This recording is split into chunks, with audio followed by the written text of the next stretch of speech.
Coming up next on the forum, we'll be talking with Mychael Wright from Golden Thyme Coffee and a conversation about the Selby Jazz Fest. That's coming up next on the forum.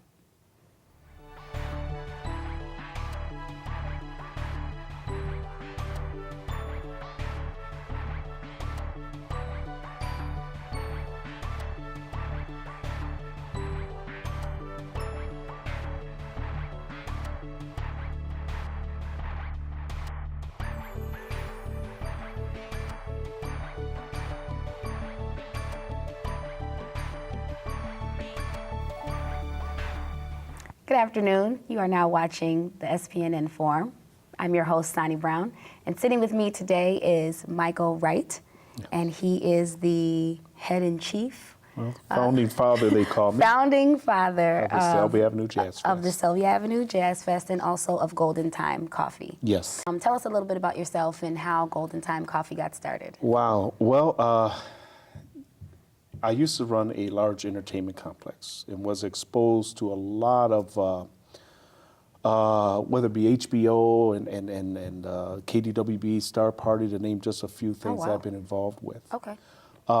It was a high, what would you say, a high list of a entertainment complex called Glam Slam that I used to run back in the day. Okay. Definitely was a highlight in my life, something that humbled me to be part of something that was on a very large scale. I did that for about 6 or 7 years and just came back with an idea after I had resigned my post. And what did I want to do once I got back into, I guess, regular life. Yeah, and it was to own a business. But what would it be? I didn't want a full-fledged bar because there's so many problems with a full-fledged bar, which this was. So I thought about a coffee shop. Now, ironically, my brother Tom, who's right next to me as far as age, used to keep mainframes going around the world for a large computer company. And he was exposed to coffee shops and brought that concept or idea back before the large chains were developed. And us brothers basically laughed him out of the room when he gave us the idea of a coffee cafe. So needless to say, Tom, I will never laugh at you again because you're that far ahead. Right. So we'll definitely take it into consideration whenever he brings something up. So I wanted to bring a microcosm of what I was exposed to my neighborhood, in a sense. Where I grew up, and from the 70s, St. Paul Central graduate and all. So we put it together, and as we were, I remember we were building this, and some kids went by, some neighborhood kids, hey, you guys, what are you working on? What's that going to be? We said a coffee shop, and they laughed. It'll be closed in 6 months. And when you tell me I can't do something, I'm going to work that much more hard to make it happen. Well, almost 15 years later. Here we are. Here we are. Just the thoughts. I grew up on Selby in the 90s. Yes. I've also been in foster care in that area. Yes. And just to hear about a coffee shop on Selby, to me that sounds more like Summit. That sounds more like Grand. Yes. I would even think University Avenue and all of its history. But even to hear coffee shop on Selby Avenue, I understand where you guys are coming from at first, and to make it happen and to have it grow into what it is for lack of a better word, amazing. Just to hear it, just to remember what Selby looked like. Sure. I think I would have said the same thing if somebody said, yeah, they're building a coffee shop over there. Like, really? So I totally understand that. Well, I had an idea and a niche in mind, and I developed the coffee drinks to basically mimic who paved the way. My coffee drinks are named after Duke Ellington, Sarah Vaughan, Billie Holiday. I spoke with someone earlier today, and they said next time you go to Golden Thyme Coffee, ask for the Sarah Well, she's Vaughan. creeping up on Billie Holiday, so a lot of people love the Sarah Vaughan. We also have the Lena Horne. And this is the only way we can get away with it here at Golden Thyme. Now, the Duke Ellington is a dark mocha. And then we have the Glenn Miller. which is a white mocha. Okay. So we cater to everyone. It's an eclectic mix of art as far as a jazz theme, and not only musically, but also artwork on the walls. Okay, I was going to say, set the scene for someone who hasn't yet been in Golden Thyme. I have gone past there many a time, and I've seen the changes on Selby, but I've never had the pleasure of going in there. Oh my So paint goodness. the scene for me, because just this idea of coffee, and somebody's talking about it, and I don't even really like coffee, but if you have different variations, I'm interested. So paint the picture. And we can back off the espresso and make it more of a sweet, milky kind of thing. Oh yeah. Okay, cool. And I can even make it more like ice cream if you like. Well, that's right up my alley. All right. But basically, it's a place I want folks to come in, and when they come in, they'll hear the jazz, or you might hear a little bit light R&B. I sprinkle a little bit of this and a little bit of that. Okay. But the mainstay is jazz, contemporary jazz, traditional jazz. You may hear Caribbean jazz, Latin jazz. So we mix it up quite a bit. Why jazz? Why the jazz connection? You have a love for jazz in your history, your parents? Tell me about that. Well, I have a love for jazz, and I think it came from my cousins, which the name is the Braziers, and a guy that I really looked up to. We just lost him last year. By far a major impact on my life, and he didn't even know it.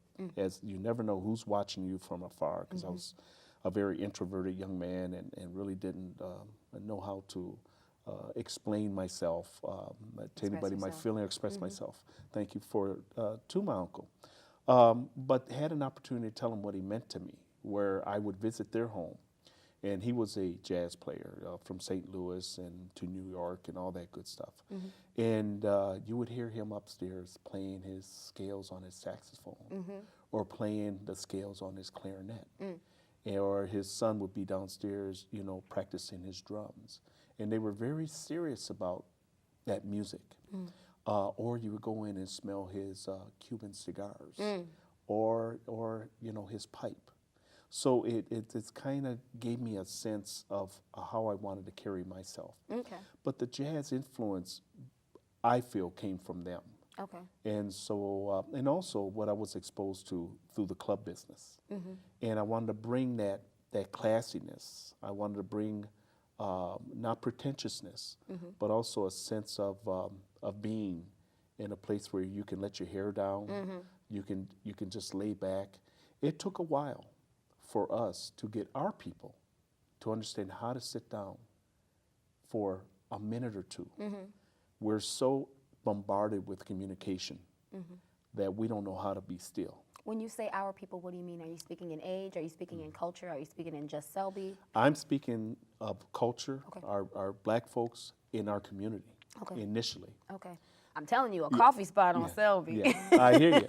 But now they feel at home, and everybody who comes there feel at home. And so it's I'm a sure place. there was a culture clash a little bit at first. Not really. Really? Okay. It really wasn't. Okay. We have educated black folks, educated white folks, people in between, hardworking folks, blue collar, coming there, and it's a great mix. People engage each other. People talk to one another. People let their hair down. And sometimes they let their hair down a little bit too much, but it's all in fun. But had they did it somewhere else at one of the main chains, cops might have been called because, hey, but they're just enjoying each other's company and environment. Yeah. So one of the things that has sprouted up out of Golden Thyme Coffee, from what I'm reading, is the Selby Jazz Fest. Yeah. How far does the Jazz Fest span? Are we talking Dale and Lexington? Like, how far does it span? It's only a 1 block in each direction that we cordon off. So from the epicenter of Selby and Milton to Victoria, to Dayton, to Hague, and then to Chatsworth. And you're pulling in that many people. Yes, throughout the whole day. Not but even still, that's a lot of people. The 6th year, what I did is themed it more so. It wasn't just traditional jazz and smooth jazz. I implemented Latin jazz. I heard you say that. African jazz, Cuban jazz, European jazz. So this mix of jazz just snowballed. And we probably, the following year, doubled our attendance. When you made it more diverse. When we themed it, made it more diverse. And people could pick what piece they wanted to come and see. It's not always a headliner. Was that in an effort to reflect the diversity on Selby, or was that just for diversity's sake? For diversity's sake. Okay. To show the different mixes of jazz. Because I And smooth influences. jazz is my thing. Okay. And yes. And when I hear jazz, I just hear jazz. I know the different elements of jazz, like scat and things like that from back in the day. But I didn't know. Just hearing Latin jazz, my mouth is watering. I want to hear that Cuban jazz, like African jazz. I want to know more about that. Yes. And even when I heard about the Jazz Fest, I'm like, oh, it's just jazz. But to hear that it has so many different flavors of jazz, that's something that it didn't start out like that, or? It didn't start out like that initially. Okay. But I'm in my 6th year. I said, let me theme it. Okay. And bring other influences in. Okay. Of jazz. Okay. And that's when it really took off. Okay. And then we weren't under the radar anymore. Yeah, obviously. Yeah. Obviously, if you're pulling in, hearing Latin jazz is enough for me. All right. Yes. So I also hear that you are doing that. A lot of this is community development and building up the community. Yeah. Was that in your initial plans when you started Golden Thyme Coffee, or is it something that's kind of just grown in you as year by year? It's just kind of grown. Okay. I don't, I'm a little coffee shop owner, but people think I'm a lot more than that. But I'm learning. I listen. We've gotten the ear of the city folks in a great way. They're very, very respectful, and vice versa. They're very supportive. I've learned to have patience. You need to articulate things many times over before it starts to click. It's not the first conversation or second. Right. It could be a dozen conversations. But that lets them know how serious you are. And the other folks that you have with you and how serious they are. And then they say, hey, we got to get behind this. So you build up a history, a good rapport, and things happen. And for the good of Selby. What are some of your most exciting memories about the Jazz Fest in the last 13 years? Oh my goodness. I mean, once we were blessed to be able to afford through a hard work of a small group of people. And I can't say enough for the work they do. Writing grants, those seen as it's a vital cause, and the appreciation that I have to all of them to make this possible, honestly. But to be able to afford headliners. The 90s, you never would have thought that Kim Waters, Gerald Albright, Gerald Beasley, and so many others would grace that part of Selby. How do you do that? How are you catching the ear of these national artists? I research, but coming from the Glam Slam days and the Quest days, the early days, I was gone right before the Quest took over. I had a can-do mentality. You couldn't tell me I couldn't do it, especially when you get people behind you to support it. And that's where it came from. Hard work, people who believed in it, and people worked hard at it. That's what it took. Yeah. And so. You are watching the SPNN Forum. I'm your host, Sanni, and I'm sitting in with Mychael Wright from Golden Thyme Coffee, and we are just talking about everything Selby. The Jazz Fest, we're talking about Golden Thyme Coffee, community development, the hard work that goes behind 15,000 people coming to one event in one day. That's crazy to me. Oh, thank you. I cannot stress. I can't stress enough. It's amazing to me. I was just sitting with my mom the other day. We moved to the Twin Cities in the 90s. And I remember when Subway wasn't over there. Yes. I remember when the buildings weren't there with the maroon awnings that looks a lot like Golden Thyme Coffee. I remember the corner store has changed several times over there. And now there's that corridor in the middle. Are there any future plans that you have for the Selby community, or are you pleased with what it looks like now, or what are your future plans for that? And how does the Selby Jazz Fest tie into that? Well, I'm the chair of a small organization called SAC, Selby Avenue Action Coalition. Okay. And how that was born is that we felt that, or they felt that Selby area CDC were not doing its job about community development and housing in the community. Mm-hmm. And so a group of people got together and asked me to join them. And over time, the more I went and the more we worked on Selby. Why does Selby from Dale to Lexington look so different from Dale East or Dale West? Right. So we're addressing that, and we have some significant plans. Mm-hmm. Something I can't expound on at this time, but stay tuned. And we hope with hard work, the blessing of a lot of people, mm-hmm. In the next few years you'll see a great transformation. And it came out of a vision, but the vision had to be feasible. Mm-hmm. It has to be structured right. Mm-hmm. And so that's what we can come up with all the ideas, but they have to make sense. And then you get the experts involved to make it happen. Okay. How has the light rail changed, if it has changed anything? Mm-hmm. And I guess it's still fresh. It's still a little difficult to figure out how that's changed, but how do you feel that's affected? Do you think that's going to affect attendance this year for the Selby Jazz Fest, or? No, I think the people will still come. We're about 5 or 6 blocks off of the light rail. Okay.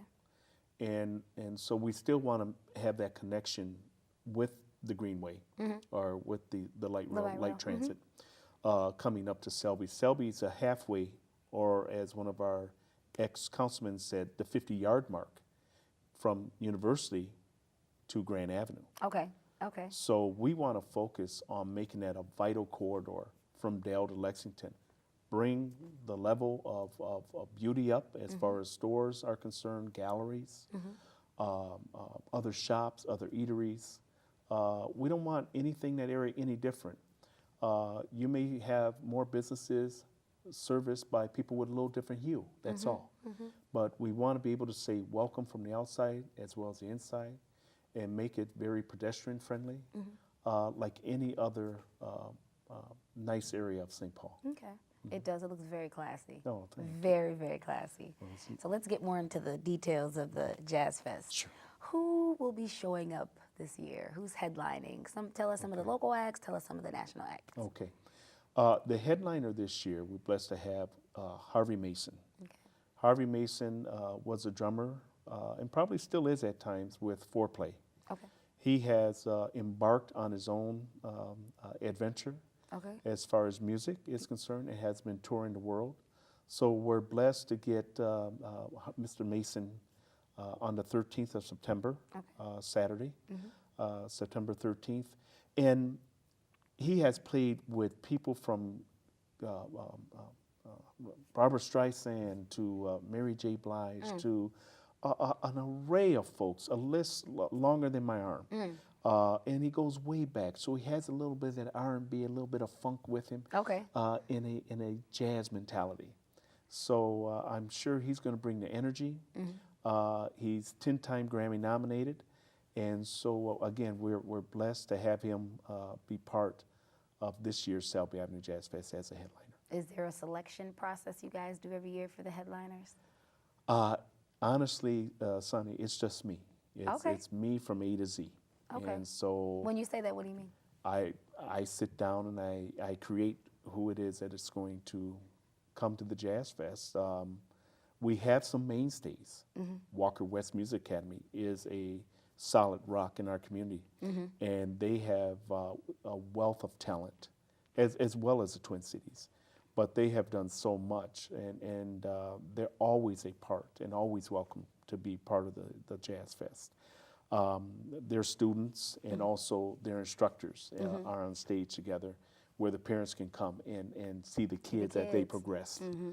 So, but we kick it off with a neighborhood brass procession similar to something in New Orleans. That's when the group goes through and Yeah, sings? goes Okay. through and play so you'll have baritone, you'll have sax, you'll have cornet, clarinet, array of things, and people dancing behind them. So if you want to come and dance behind a brass procession kicking off at 11 to kick the Jazz Fest off, come one and come all. So that's Dick and Jane. Then we have Walker West coming on. Again, On stage, on the... on the stage, on Okay. the main stage. Okay. And then we have a large group, a brass band, Brio Brass. Okay. And there's some city folks involved with that, and we're very grateful to have them. And we flip-flop between them and Lexham Brass Band. So Okay. it's about 32 and 35, maybe 40-ish. Okay. So we can't put them all on stage, Right. but they take over the whole street. And they do a great job of just getting the whole day energy up and getting folks to just partake in a great day of festivity, if you will. Then we do, I've implemented something last few years called the Jazz Heritage Showcase. We have to remember those who paved the way. And it's what I call accentuate the positive. Okay. And our folks, and that, by what I mean, black folks, black musicians back in the day, weren't dealt with in a classy way. You know, they weren't treated well. So I try to leave that negativity behind and accentuate the positive of their music. Okay. And so the Jazz Highlighting the Heritage good stuff. Showcase was developed. And so we have a part one with a gentleman by the name of Jason and the Q. Yes. Okay. Who is going to do a very traditional upright bass, low sax, piano, light drums, something you would get in a club setting. Very classy, very elegant. I like that. Yeah, yeah. So, I can hear you it. know, we cater to folks. We can't be everything to all people, but we are many things to a lot of people. So people come in, and the older folks will really enjoy this. Or somebody who just maybe in that mindset where they just want to sit down, enjoy a nice meal or a drink, beverage, and then just listen to this smooth jazz. So again, accentuating the positivity of what we had I like that. past history. I like that. Then we do an awards ceremony. Okay. Award ceremony, we developed one. Miss Janet Williams came up with the Leigh Hammond Award. Leigh Hammond is from NPR, retired now, and who worked jazz on that station for many years. It might be 50 years. Wow. And so we wanted to give kudos to that and come up with a plaque to symbolize that. Are you giving these awards to artists, to local artists? We're giving that award to local artists, people who embrace jazz. Okay. And we have a great giveaway this year. Something, again, I can't allude to Okay. just yet. Okay, all right. Because they don't even know yet. Right, okay. And then we have the Merle Harris Award. Now, Merle Harris was a community fixture long before I got there, and really is the one synonymous with keeping Selby from Dell to Lexington in the minds of people as far as growth is concerned. And he owned businesses in the area, he owned property in the area, but he really cared about his community. And so we want to keep that legacy going and also understand that there are other people who have taken that mantle over and carry that torch. And we also want to pay respects to them by awarding them a plaque and announcing what they have done. Then we have part two of the Jazz Heritage Showcase. Oh, wow, that was just part one. Yeah, Okay. that was just part one. Okay, all right. So part two is Dick and Jane Revisited. Dick and Jane are the ones who kick it off with the brass band. We expanded on what they can do this year.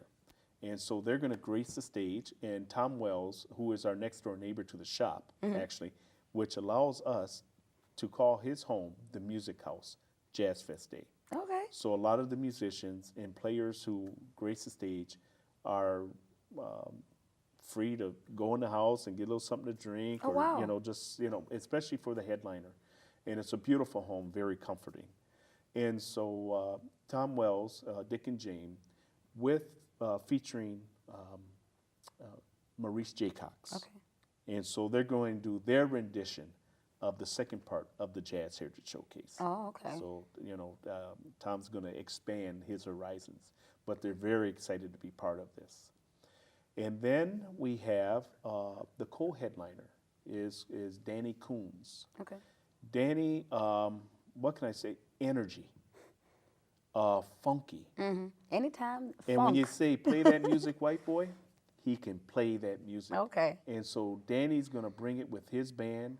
And I think what I try to do is increase the energy as the night goes on. Okay, I like that. And so the headliner, we don't want to incite, but excite people as they exit and go home. So the co-headliner, Danny Coos, actually gets that going for us this year. And I think he has a great future ahead of him. He gave me a CD, and his classiness, him and Jason Weissman, I pronounced that wrong, Weissman, are so humble, but classy. And when I researched their music, I said, yeah, I want these two guys to play this year's fest. So I think both those guys are going to bring it. And then also, again, the advent of Harvey Mason, the headliner. Just bringing in these artists with their resume, you have to get a hold of them months before, maybe a year beforehand. Well, I'm on it a couple weeks after the fest Jazz is over. Fest, so you're already planning I'm for the already next one. planning for Okay, next that year. makes sense. Yeah. Is there any information you want people to know about? Just some frequently asked questions? Maybe? Well, everybody always asks about the food. What kind of food's going to be there? I was going to ask that. We have everything from a New Orleans feel to a Caribbean feel. Nice. And everything in between. So if you want to get sloppy with some ribs, we can do that too. Oh, nice. If you want to have deep fried catfish, fries, and hush puppies, we can do that. My And mom's shrimp going to get baskets. me watching this. So we have Philly steaks. We have the gamut. Okay. Yeah. Nice. So I'm leaning more towards a little bit of a po' boys and things of a New Orleans feel. So we're moving in that direction. But we have about 15 food vendors who can have enough to feed everybody. Gumbo? Gumbo. Oh, it's on. Oh yeah, jambalaya, gumbo, dirty rice. Okay, all right. That's Yeah. my people are from New Orleans. So. Absolutely. Oh my goodness, it's an honor to sit here and talk to you. I am pleasure is amazed. mine. I am amazed Thank really you. to see. Wow. That's inspiring for the next generation to Hey. see. You can really do something for an entire community. Yes. And I think we get frustrated, our people, Black folks get frustrated because we say a lot of people are talking, but for me, at my age, to see somebody that's actually taking action on the talk is very inspiring. It's very motivating. Thank you, So Sanni. thank you for coming out, Mychael. This is awesome. My pleasure. I'm excited about the po' boys. I ain't supposed to be eating them. Okay. I'm excited about the gumbo. It was an honor Thank meeting you. you. And thank you for what you're doing for Selby because I grew up in that area and to see it to what it is now, that's crazy to me. Thank you. Congratulations, too. Thank you, That's Sanni. awesome. Thanks. My name is Sanni, and you've been watching SPNN's Forum.